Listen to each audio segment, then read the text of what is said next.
Nueva Biblioteca del Niño Mexicano. Madero, presidente. Por Jaime Alfonso Sandoval.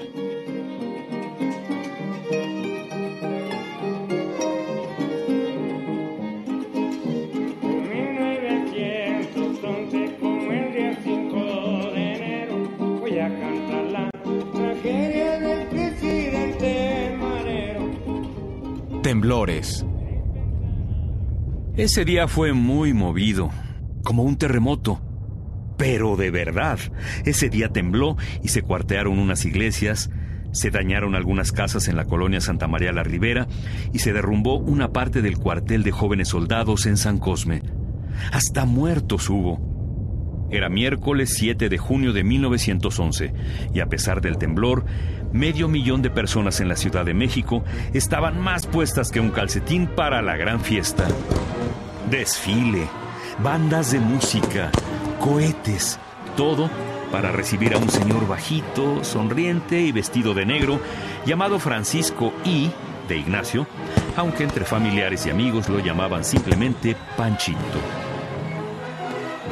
Francisco I. Madero era pequeño de estatura, medía poco más de 1,5 metros, pero había conseguido lo que parecía imposible, que renunciara el anciano dictador de México, Porfirio Díaz, que había gobernado por más de 30 años. Madero encendió la mecha de la revolución con su libro La sucesión presidencial en 1910 y luego con un documento llamado Plan de San Luis. Y la encendió tan bien que se volvió un incendio que nadie pudo detener. ¡Que viva la libertad! Mexicanos aterrados, Porfirio ya tenía marcas para toditos cerrarlos.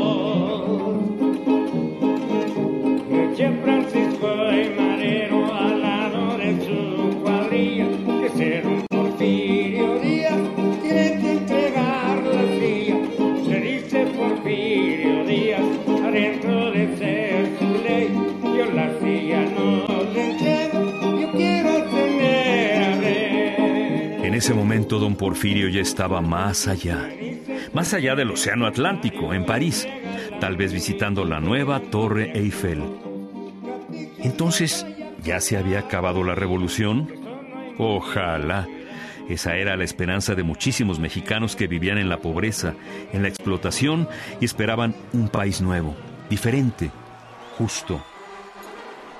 Mientras Madero oía los aplausos, recibía ramos de flores y veía agitarse las banderitas, nunca imaginó que su presidencia iba a durar 15 meses, que alguien cercano lo iba a traicionar y que finalmente sería asesinado. Un Madero muy derecho. Si algo tenía Francisco I. Madero es que era muy derecho.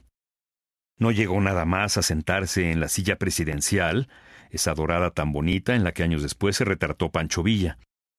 Don Panchito convocó a elecciones, él para presidente y José María Pino Suárez para vicepresidente. Y por supuesto ganaron. En esos meses había gobernado un señor muy catrín llamado Francisco León de la Barra, al que le decían el presidente blanco, por su cabello completamente canoso. Le decían blanco, pero no por buena persona. En los pocos meses que fue presidente, envió al estado de Morelos al general Victoriano Huerta para que combatiera a los zapatistas, y con ello provocó verdaderas masacres. Esto repercutió en la amistad entre Madero y Zapata. Los errores de don Panchito. Dicen que es de sabios equivocarse. Y Francisco I. Madero seguramente era muy sabio porque empezó equivocándose. Cuando llegó a la presidencia, mantuvo las cámaras de diputados y senadores y no hizo grandes cambios en el gabinete. ¿Qué significa esto? Pues que quedó rodeado de sus viejos enemigos porfiristas, de aquellos que nunca apoyaron la revolución. Y todas las decisiones del presidente iban a ser tomadas mal y con mucha, pero mucha lentitud. Tal vez Madero quería demostrar que junto con ellos podía dirigir el país, que era momento de gobernar con democracia, de hacerlo con palabras y no con balas. Pero parece que nadie lo entendió. Los otros revolucionarios que antes lo apoyaban vieron como una traición que estuviera rodeado de porfiristas. Tierra a la vista. Y luego las cosas empezaron a poner color de hormiga, o sea, negras. Como Madero era pacifista, pidió a los revolucionarios como Zapata que dejaran las armas. Pero ¿cómo iban a entregar las carabinas si todavía no se cumplían las promesas de dar tierra a los campesinos pobres? La verdad es que la única tierra que tenían era la de las uñas. Zapata estaba luchando para que a los campesinos de Morelos les dieran tierras o bien se las regresaran. Y es que por muchos años los señores hacendados habían arrebatado a las familias pobres sus terrenos, sus ranchos y hasta sus milpitas. Madero prometió que iba a resolver ese problema, pero no dijo cuándo, y los campesinos llevaban años en las mismas. Lo cierto es que no podían esperar mucho tiempo más. Caricaturas. Además de todo eso, el presidente Madero se enfrentó a otro problema, que aun cuando era de papel, resultó muy peligroso: la prensa.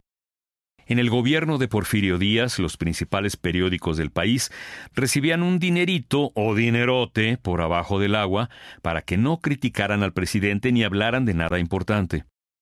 Por ejemplo, un periódico llamado El Imparcial, en lugar de sacar un reportaje sobre la matanza de los mineros de Cananea, dedicaba páginas a describir cómo iban vestidas las señoritas que asistieron a la última carrera del hipódromo de Peralvillo.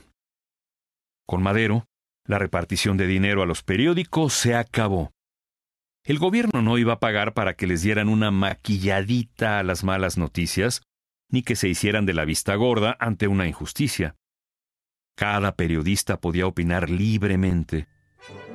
Sin embargo, en lugar de aprovechar la libertad de prensa, muchos periódicos buscaron desquitarse de la represión del periodo anterior y eligieron para ello al presidente.